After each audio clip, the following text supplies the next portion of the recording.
Bismillahirrahmanirrahim.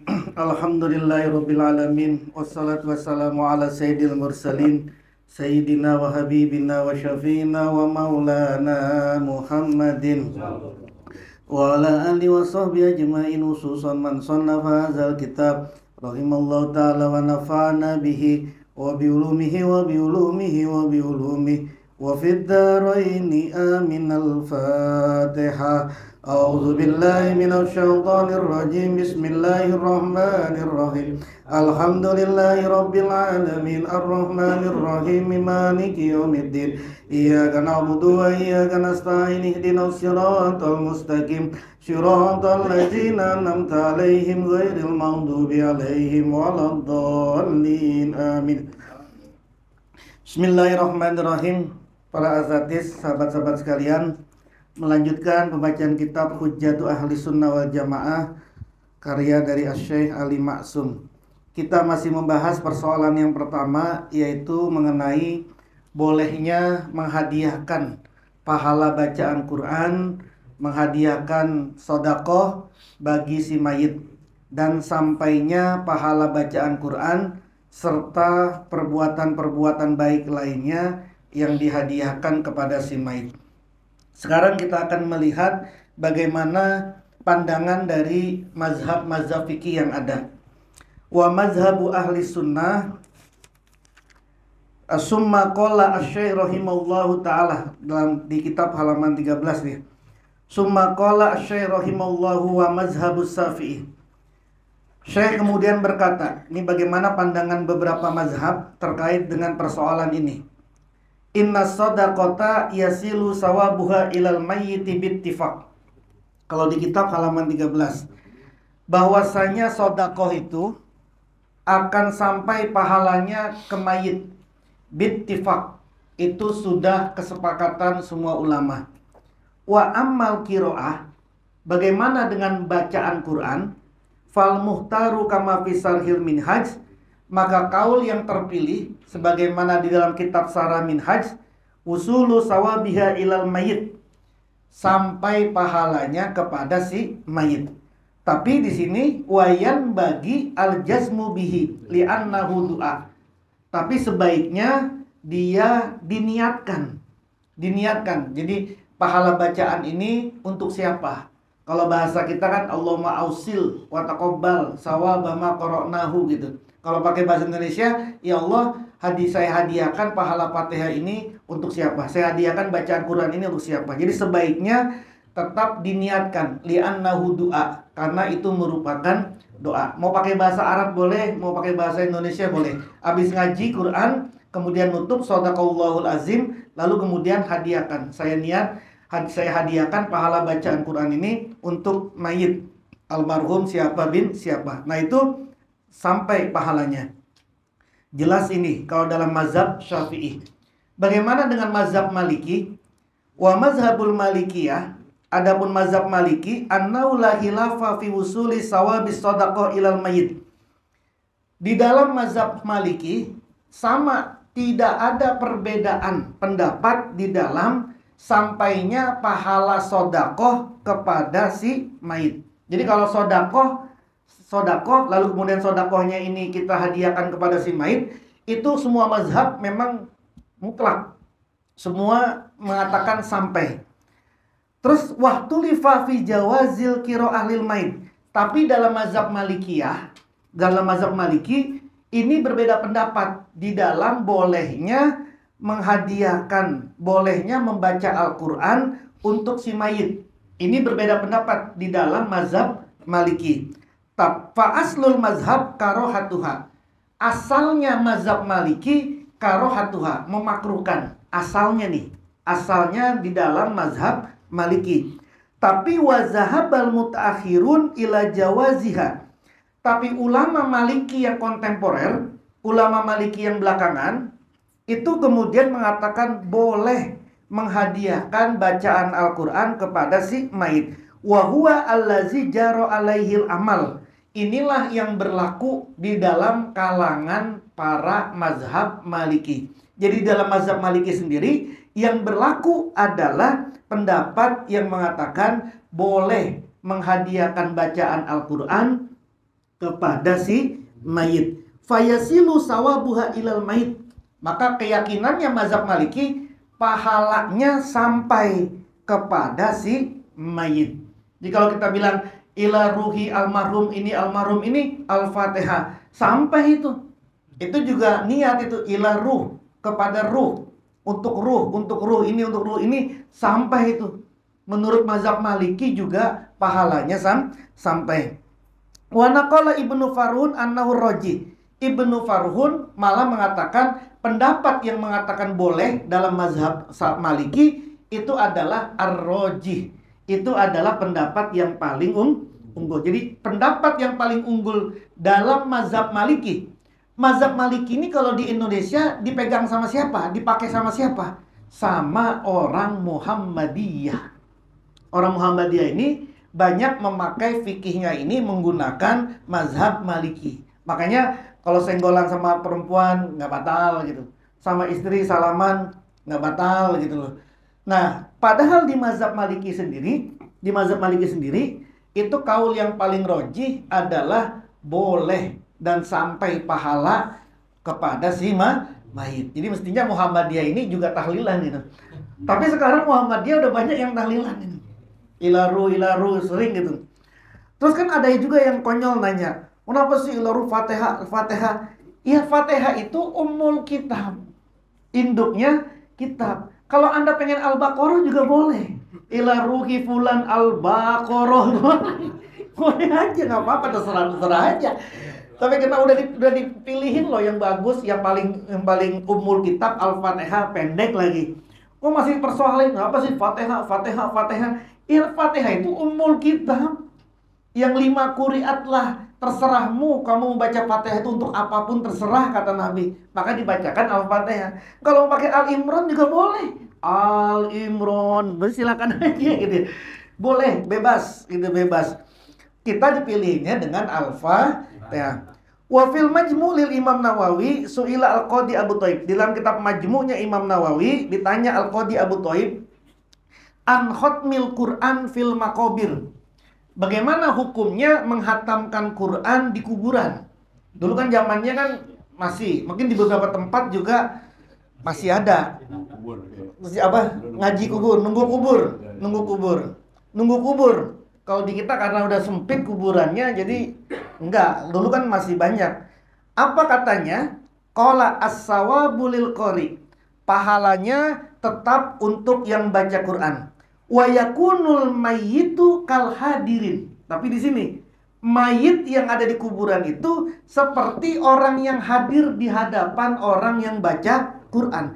Turjalahur rahmat wal barokah. Karena dia itu dianggap sebagai orang yang ada di tengah-tengah orang yang baca Quran, maka dia adalah orang yang diharapkan mendapatkan rahmat dan barokah. Kalau ada orang baca Quran, lalu kemudian kita ada di situ mendengarkan baca Al-Quran, itu dapat kita tuh yang mendengarkan, mendapatkan rahmat dan barokah. Nah, kalau orang ngaji di kuburan, pahalanya iya memang untuk si yang membaca. Mayitnya kal hadirin. Mayitnya itu seperti orang yang hadir. Maksudnya dia akan mendapatkan rahmat dan barokah dari orang yang membaca Al-Quran. Ya, pendapat yang seperti inilah yang kemudian dipakai. Maka dikatakan wa yustahabbu qiraatul Quran fil maqabir lihazal makna. Maka dianjurkan, disunahkan membaca Quran itu di dalam kuburan untuk pengertian ini. Pengertian apa? Dia baca Quran di hadapan mayit. Di hadapan mayit. Yang mayit ini pasti mendapatkan rahmat dan mendapatkan barokah dari bacaan Al-Quran yang dibaca di makomnya. Kal hadirin, seperti orang yang hadir. Ya bukan jenazahnya yang hadir. Kalau ruhnya yang hadir lagi baca Quran, kabur juga. Lagi baca Quran terus kemudian mayatnya nongol, salah itu nggak begitu bacaannya itu kan kabur itu. Wa aidon begitu juga faddu'a'u akibal qira'ah aqrabu ilal ijabah. Nih, begitupun juga dalilnya adalah berdoa setelah membaca Al-Quran lebih dekat pada pengkabulan. Wad du'a'u yanfa'ul mayyita. Sedangkan doa itu bisa mendapatkan manfaat bagi si mayit. Karena orang ngambil baca Quran kan doa itu. Ya Allah sampaikanlah pahala ini untuk si anu, ya Allah ampunilah. Kan habis baca Quran. Itu lebih dekat untuk ijabahnya. Dan doa itu bagi si mayit dapat manfaat. Ini mah pasti semuanya sepakat. Doa itu bagi mayit itu mengambil manfaat. Ini semua sepakat. Kalau nggak sepakat, nggak ada itu doa Allah maghfir lil muslimina wal muslimat wal mu'mini wal, nggak ada itu. Itu kan doa itu, doa untuk sesama orang muslim, al ahya'i minhum wal amwat. Wa qad naqala Nawawi fil Azkar an jama'ati min ashabi Syafi'i. Imam Nawawi di dalam kitab Al-Azkarnya menukil dari sekelompok mazhab Syafi'i. Annahu yasilu sawabul qiraah ilal mayit. Bahwasanya sampai pahala bacaan Quran itu kepada si mayit. Kama zahaba ilaihi Ibnu Hambal wa jama'atun minal ulama. Sebagaimana pendapat yang dikatakan oleh Imam Ahmad Ibnu Hambal. Siapa itu Ahmad Ibnu Hambal? Pendiri dari mazhab Hambali. Nah di Mekah itu kan mayoritas menggunakan Hambali. Jadi mestinya boleh membaca Quran kemudian dihadiahkan kepada si mayit. Karena apa? Karena sampai itu pahalanya. Itu yang dikatakan. Wa fil Mizanil Kubra lil Imam Sa'roni. Di dalam kitab Mizanul Kubra karangan Imam As-Sa'roni. Wal khilafu fi wusuli sawabil qiraati lil mayit au adami wusulihi mashhurun. Perbedaan di dalam sampainya pahala bacaan Quran kepada si mayit atau tidak sampainya bacaan Quran kepada mayit mashhurun. Itu persoalan yang udah masyhur, udah dari dulu udah ditahu. Walikulli minhuma wajhun. Masing-masing punya pendapat. Itulah makanya kemudian nggak boleh orang kemudian ribut soal masalah ini gitu ya. Wa mazhabu ahli sunnah. Bagaimana dengan mazhab ahli sunnah kita? Annalil insani ayyaj'ala sawaba amali li ghairihi wa bihi qala Ahmad Ibnu Hambal. Bahwa pada manusia menjadikan pahala amalnya li ghairihi untuk selainnya dia, wa bihi dan untuk dia. Qala Ahmad Ibnu Hambal. Itulah yang dikatakan oleh Imam Ahmad Ibnu Hambal. Jadi habis ngapain saja, lalu kemudian kita hadiahkan pahala itu ke almarhum, nyampe itu. Anda lagi jalan, kemudian ketemu paku, buang. Setelah itu, ya Allah, saya hadiahkan pahala berupa menyingkirkan paku di jalanan ini untuk almarhum si Anu. Sampai itu. Kenapa? Karena itu persoalan a'malul birri. Anda buang sampah, ada sampah di pinggir jalan. Anda buang ke tempat sampahnya, lalu kemudian Anda bilang, ya Allah, saya singkirkan sampah ini. Saya mohon saya hadiahkan pahalanya untuk almarhum siapa. Sampai itu. Menurut semua mazhab dalam ahlus sunnah wal jamaah. 4 mazhab itu. Ziyadatun ay hazi ziyadah minal fakir. Tambahan hadis. Tambahan riwayat. Qala Muhammad ibnu Ahmad al-Marwazi. Berkatalah Muhammad bin Ahmad al-Marwazi. Sami'tu Ahmad bin Hambal yaqul. Aku pernah mendengar Ahmad bin Hambal berkata, Iza dakhaltumul maqabir. Kalau kalian masuk ke kuburan, faqra'u bi fatihatil kitab wal ikhlas wal mu'awwizatain. Kalau yang kemarin itu bacanya 10 kali kalau ini kata Imam Ahmad bin Hambal, pendiri dari mazhab Hambali, kalau kalian masuk ke kuburan, bacalah Fatihah kitab, surat Al-Fatihah, Al-Ikhlas 1 kali, Qul a'udzu birabbil falaq 1 kali, Qul a'udzu birabbin nas 1 kali. Kata siapa ini? Ahmad bin Hambal, pendiri mazhab bukan kata Imam Syafi'i ini. Katanya Ahmad bin Hambal. Artinya mazhab Hambali sendiri boleh ini menganjurkan. Imam Ahmad sendiri bilang kalau kamu masuk kuburan, baca ini Fatihah sekali, Al-Ikhlas sekali, Al-Falaq 1 kali, An-Nas 1 kali. Terus waj'alu sawabazalika li ahlil maqabir. Jadikanlah pahalanya Fatihah tadi, Al-Ikhlas tadi, Al-Falaq tadi, An-Nas tadi, jadikanlah li ahlil maqabir, untuk ahli kubur. Pertanyaannya adalah, Memang ahli kubur itu semuanya keluarga kita? Kan enggak. Jadi nggak bisa kemudian dipakai iza iza mata benu Adam in qata'a amaluhu. Kalau anak Adam sudah mati maka amalnya terputus ilamin salasin. Wah, ada itu, emang dia anaknya? Enggak nyampe pahalanya, bukan anaknya kok. Gitu ya. Padahal Ahmad bin Hambal, pendiri Hambali bilang, kalau kamu masuk kuburan, baca itu. Setelah itu hadiahkan ke ahli kubur. Di ahli kuburan situ Kamboja. Emang Kamboja itu keluarga kita semua, Pak? Emang anak kita semua, Pak? Emang orang tua kita semua, Pak? Kan enggak. Berarti apa? Mau siapapun yang kenal nggak dikenal, asalkan dia orang muslim ada di makom itu, fa innahu yasilu ilaihim, itu akan sampai kepada mereka.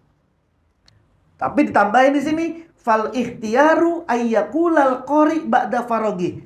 Tapi yang paling utama, yang terpilih, hendaklah yang orang yang membaca itu mengatakan setelah selesainya bacaan Quran tadi, Allahumma ausil sawaba ma qara'tuhu ila fulan. Ya Allah, sampaikanlah pahala apa yang aku baca ini kepada si fulan. Kalau kita masuk Kamboja, ya Allah, sampaikanlah pahala bacaanku ini untuk ahli Kamboja, untuk semua yang dimakomkan di Kamboja. Ini ikhtiar, pendapat yang lebih dipilih lagi. Jadi jangan sekedar baca, tapi niatin lagi. Niatin, ya Allah, saya sampaikanlah pahala bacaan Quranku ini untuk ahli makobir Kamboja, untuk kuburan Kamboja. Kalau masuk di Wijaya gitu, ya Allah, sampaikan pahala ini untuk orang yang dikuburkan di makom ini juga bisa. Pokoknya di makom ini. Siapa? Ya semua orang yang ada di makom ini. Segitulah nanti kita akan mendapat kebaikan dari mereka juga. Wa fi majmu'i salasi rasailil alama Muhammad Arabi. Dalam kitab Majmu' Salasi Rasail kalangan Muhammad Al-Arabi mengatakan, anna qira'atal Qur'an alal amwat jaizatun. Membaca Quran kepada atau untuk orang yang meninggal, untuk orang yang mati, jaizatun, boleh. Yasilu sawabu halahum, yang pahalanya sampai kepada mereka. Menurut siapa? Inda jumhuri fuqaha'il islami ahli sunnah. Menurut mayoritas semua para ahli fikih dalam kalangan ahlus sunnah wal jamaah. Wa in kanat bi ujratin ala tahqiq, sekalipun dia disuruh bacanya dengan diupah. Kalau ngaji kubur itu kan diupah. Ya kan, diupah. Berapa seminggu? Nah, borongan aja 7 juta, misalnya gitu, borongan. Kan diupah itu. Meskipun diupah, dia tetap akan sampai pahalanya kepada si itu sekalipun diupah. Kalau kemudian kita yang baca tahlil, lalu kemudian kan diamplopin baca tahlil, itu apalagi diamplopin, ya pasti sampai. Kan ada juga yang ngomong, oh diamplop dikasih duit juga malah sampai. Meskipun diupah. Kan nggak ada ustadz-ustadz kiai kita mimpin tahlil. Ya kan, mimpin tahlil kan 100 ribu lah, sama gue nggak apa-apa. 1 juta boleh, paket komplit. Kan nggak ada sih ulama kita ngomong begitu. Pasti tetap aja diamplopin. Itu aja kan bukan upah namanya. Kalau upah itu kan kayak transaksi kan. Kuburan berapa hari? 7 hari di kuburan. Oke, 1 tim nih 7 juta. Itu aja sampai itu. Menurut siapa? Menurut mayoritas ahli fikih dalam kalangan ahli sunnah wal jamaah. Jadi sampai itu. Yang ngomong siapa? Ya ini, para ahli fikih dalam ahli sunnah wal jamaah. 4 mazhab ini, Syafi'i, Hambali, Maliki, sama Hanafi.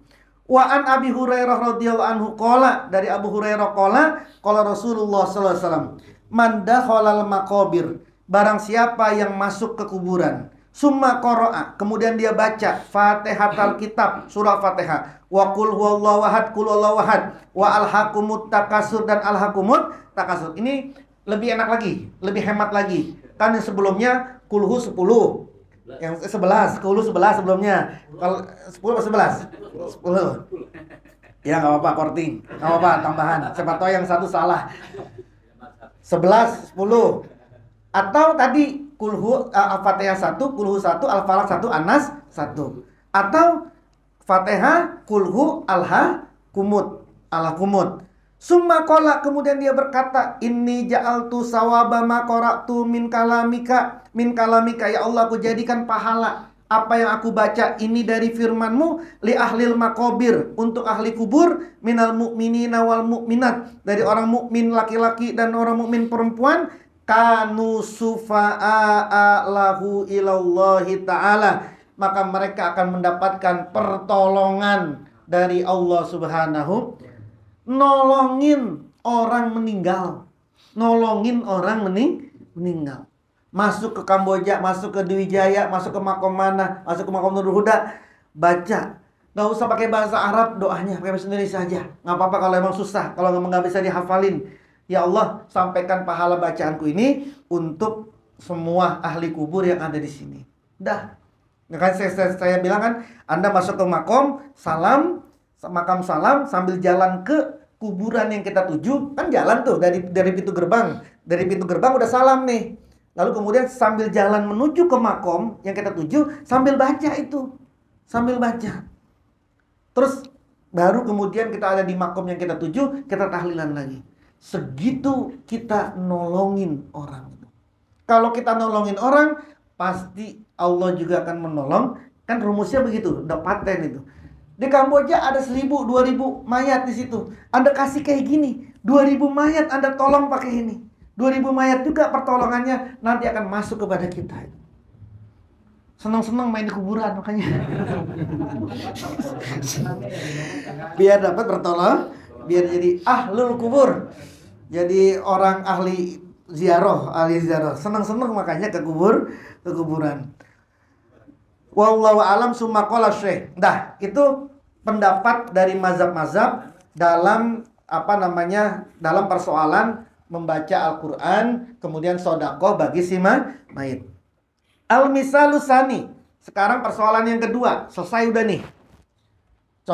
Persoalan yang kedua, pertama udah selesai. Jadi untuk urusan tahlil, untuk urusan ziarah kubur dan lain sebagainya, untuk mayit clear sudah.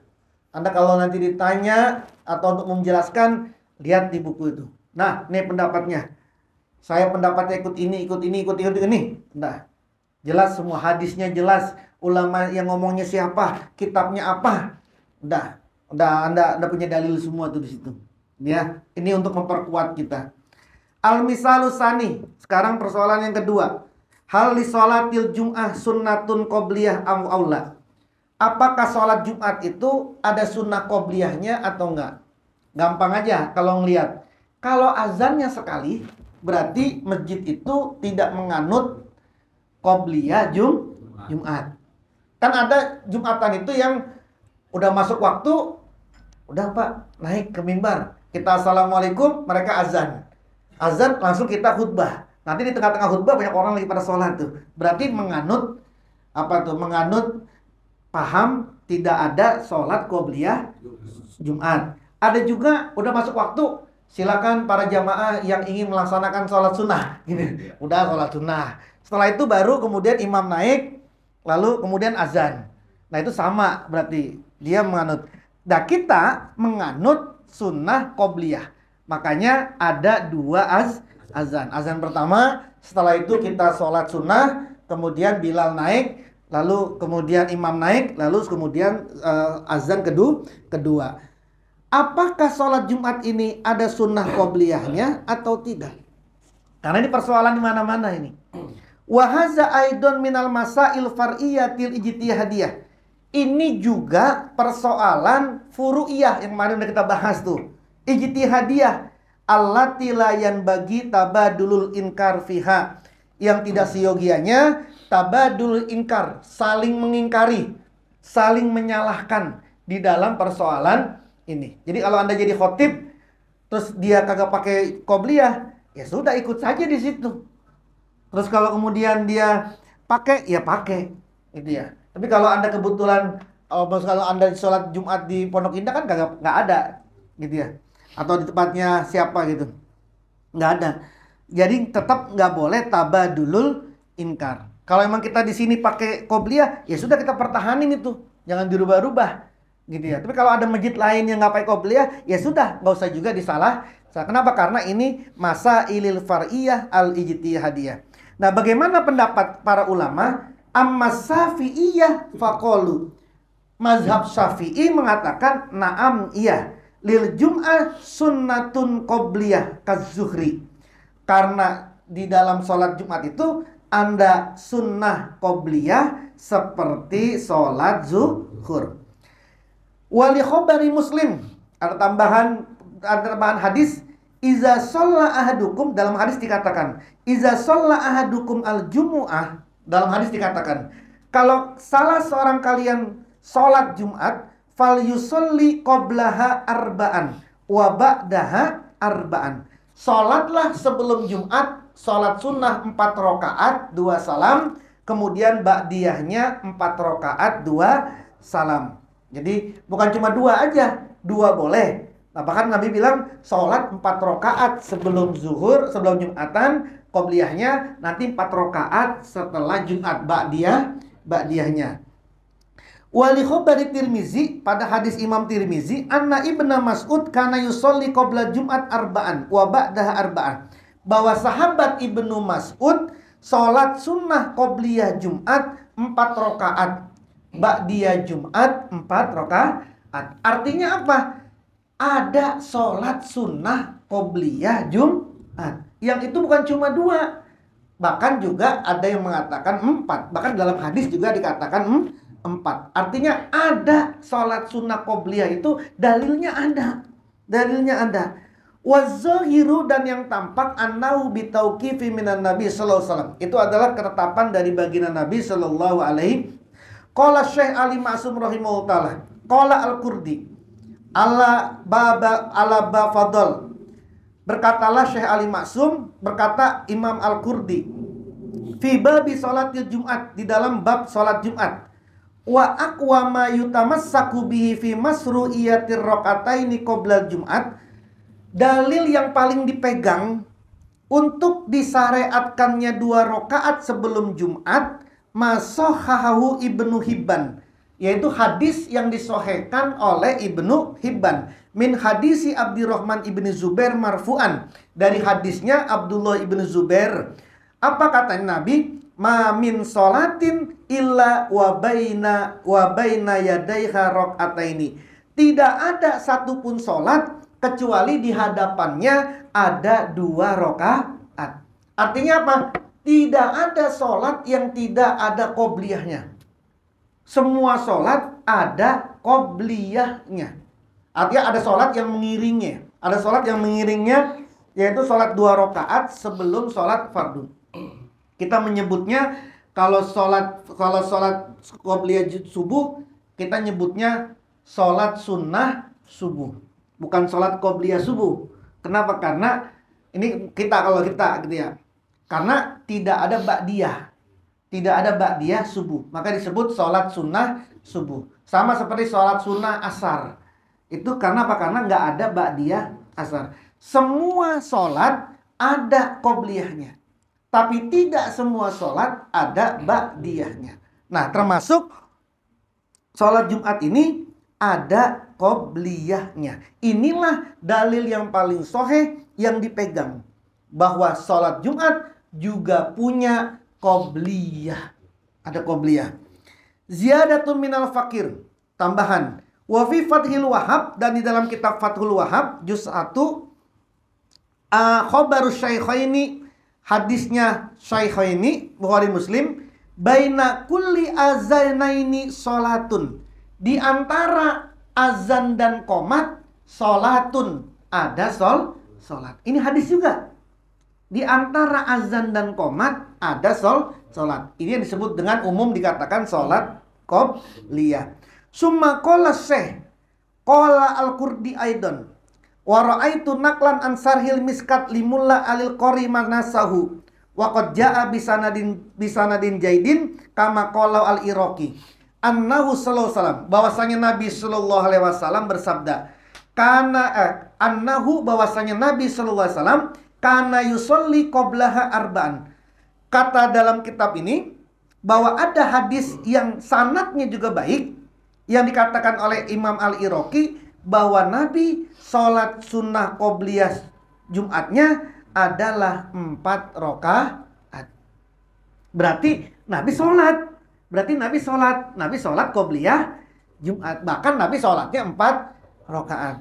Wa fi Sunani Tirmizi li Ahmad Sakir, dan dalam kitab Sunan At-Tirmizi fi babi maja ma yuqra fi sholati subhi yaumal Jumat, di dalam bab maja ayuqrabu fi maja ayuqra'u fi bihi fi sholati subhi yaumal Jumat, dikatakan mana suhu kana Ibnu Umar, sesuatu yang dikatakan, sesuatu yang ditulis karena ada Ibnu Umar, sahabat Ibnu Umar, yutilus sholata qabla Jumat, memanjangkan sholat sebelum sholat Jumat. Wa yusolli ba'daha rakaataini fi baitihi, dan dia sholat setelah sholat Jumat 2 rakaat fi baitihi, di dalam baitnya. Wa yuhaddisu, dan dia bercerita anna Rasulullah SAW kana yaf'alu zalik. Kata Ibnu Umar, inilah yang saya lihat Rasulullah SAW pernah melakukan itu.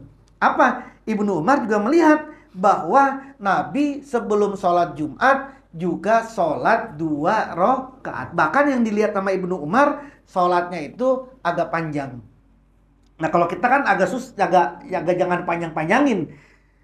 Nanti akan ngelebar, apalagi kalau Anda jadi imam, kalau Anda jadi khotib.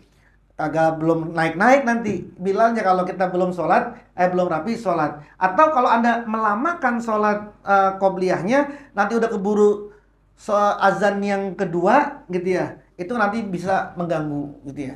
Jadi dah secukupnya. Tapi intinya hadis di sini adalah bahwa Rasulullah SAW sebelum sholat Jumat itu melakukan sholat qobliyah.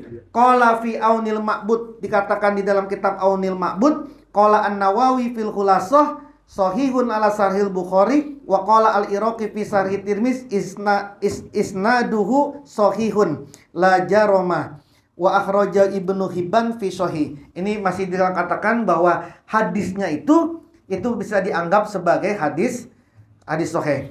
An ahkamil hukama fi muqarratin nahdlatil ulama. Ini juga diambil dari hukum ahli fikih pada ketetapannya Nahdlatul Ulama. Jadi intinya adalah sholat sunnah qobliyah Jumat itu dalilnya ada, dan itu hukumnya boleh ada. Bahkan kalau kita mengatakan hukumnya adalah sunnah. Tapi ingat bahwa ini masih persoalan ijtihadiyah, yang kita tidak boleh bergontok-gontokan.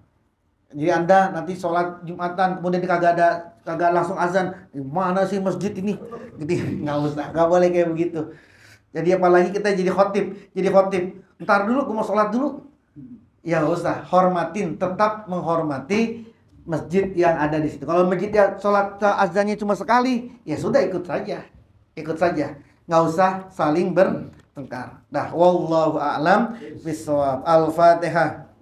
A'udzubillahi minasyaitonirrajim. Bismillahirrahmanirrahim. Alhamdulillahirabbil alamin arrahmanirrahim maliki yaumiddin.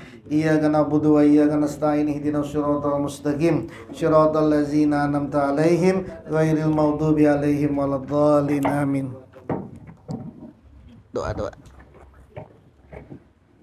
Waqfana ya karim, waqfilana ya rahim. Allahumma salli ala sayyidina Muhammad wa ala ali sayyidina Muhammad. Allahumma inna nastaudiuka bima qara'na wa sami'na wa fardurhuma inda hajatina. Allahumma jalna wa jal auladana wa talamizana min ahli ilmi min ahli khair, wa la tajal wa iyo min ahli syarri wa min ahli jahal bihaqi. Rabbana hablana min azwajina wa zurriyatina qurrata a'yun wa ja'alna lil muttaqina imama. Rabbana atina fid dunya hasanah wa fil akhirati hasanah wa qina adzabannar. Wa sallallahu ala sayyidina Muhammad wa ala alihi washabihi wa baraka wasallam. Wa akhiru da'wana alhamdulillahi rabbil alamin.